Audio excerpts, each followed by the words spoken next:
नमस्ते दोस्तों, आज हम आपको ले चल रहे हैं एक ऐसे सफ़र पर जो ना सिर्फ आपकी आंखों को सुकून देगा बल्कि आपके मन को भी एक गहरी शांति और ज्ञान से भरपूर करेगा। ये सफ़र है महाराष्ट्र के अजंता और एलोरा केव्स का। ये केव्स नहीं बल्कि एक जीवित इतिहास है जो हमें 2000 साल पहले की दुनिया में ले जाते हैं। ये केव्स बुद्धिज्म, जैनिज्म और हिंदुइज्म का उद्भव, विकास और उनके संगम का प्रतीक है। तो चलिए शुरू करते हैं एक अनोखी यात्रा। अजंता केव्स, जो कि औरंगाबाद से कुछ 100 किलोमीटर दूर है, ये यूनेस्को वर्ल्ड हेरिटेज साइट है। इन केव्स को 2nd सेंचुरी BCE में बनाया गया था और ये बुद्धिज्म के आर्ट और आर्किटेक्चर का एक अनमोल खजाना है। टोटल 29 केव्स हैं जो एक हॉर्सशू शेप में पहाड़ी के किनारे पर बनी हुई हैं। इनमें से कुछ केव्स प्रेयर हॉल्स हैं और कुछ मोनेस्ट्रीज हैं। अजंता केव्स अपनी स्टनिंग पेंटिंग्स और स्कल्पचर्स के लिए फेमस हैं।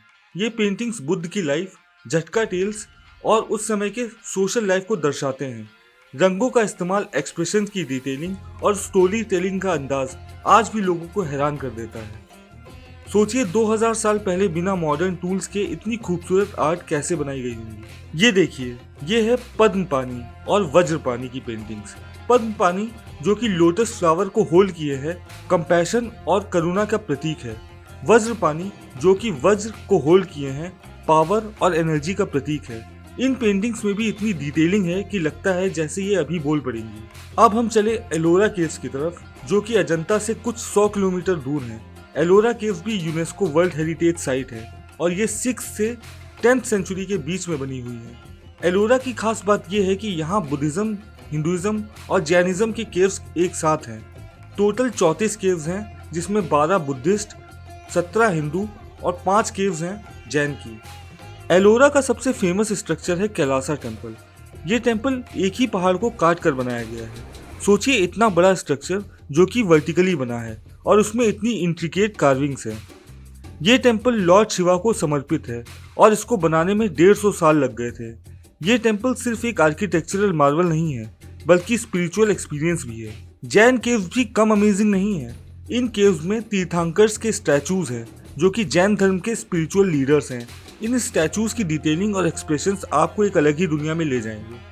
अजंता और एलोरा केव्स का इतिहास भी उतना ही फैसिनेटिंग है जितना कि उनकी आर्ट। अजंता केव्स को 2 फेजेस में बनाया गया था।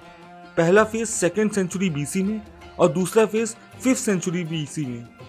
एलोरा केव्स 6 से 10th सेंचुरीज के बीच में बनी हुई है। इन केव्स को बनाने वाले आर्टिसंस ने ना सिर्फ अपनी कला को अमृत किया बल्कि उन्होंने अपने धर्म और समाज को भी उनमें समा दिया। उस समय इंडिया में बुद्धिज्म, हिंदुइज्म और जैनिज्म का बहुत विकास हुआ था। ये केव्स उस समय के कल्चरल और रिलीजियस हार्मनी का प्रतीक है।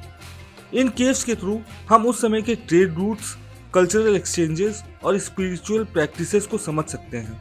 अजंता केव्स को 1819 में एक ब्रिटिश ऑफिसर जॉन स्मिथ ने रीडिस्कवर किया था। वो शिकार कर रहे थे और एक्सीडेंटली उन्होंने इन केव्स को देखा। एलोरा केव्स पहले से ही लोगों को पता थे, लेकिन उनकी खोज और स्टडी 19th सेंचुरी में शुरू हुई। इन केव्स की खोज ने पूरी दुनिया का ध्यान अपनी तरफ खींच लिया और आज भी ये दुनिया भर के टूरिस्ट और स्कॉलर्स को अपनी तरफ अट्रैक्ट करती हैं। आज अजंता और एलोरा केव्स सिर्फ एक हिस्टोरिकल साइट नहीं है बल्कि एक लिविंग हेरिटेज है। हर साल लाखों टूरिस्ट यहाँ आते हैं और इन केव्स की ब्यूटी और हिस्ट्री को एक्सप्लोर करते हैं। गवर्नमेंट और इंटरनेशनल ऑर्गेनाइजेशंस इन केव्स को प्रिजर्व करने के लिए कांस्टेंट एफर्ट कर रहे हैं ताकि आने वाली पीढ़ियां भी इन्हें देख सकें। अजंता और एलोरा केव्स अब लाइट और साउंड शो का भी केंद्र बने हैं। ये शोज इन केव्स की हिस्ट्री और इम्पोर्टेंस को एक इंटरटेनिंग और एजुकेशनल तरीके से पेश करते हैं। तो दोस्तों, ये थी अजंता और एलोरा केव्स की झलक। ये केव्स ना सिर्फ हमें अपने पूर्वजों की कला और धर्म को समझने का मौका देती हैं बल्कि ये हमें एक मैसेज भी देती हैं कि हम अपने इतिहास और संस्कृति को कभी ना भूलें। तो अगली बार जब आप महाराष्ट्र जाएं तो अजंता और एलोरा केव्स जरूर देखें। ये है हमारा सफ़र। मिलते हैं अगले किसी अनोखी यात्रा में। नमस्ते।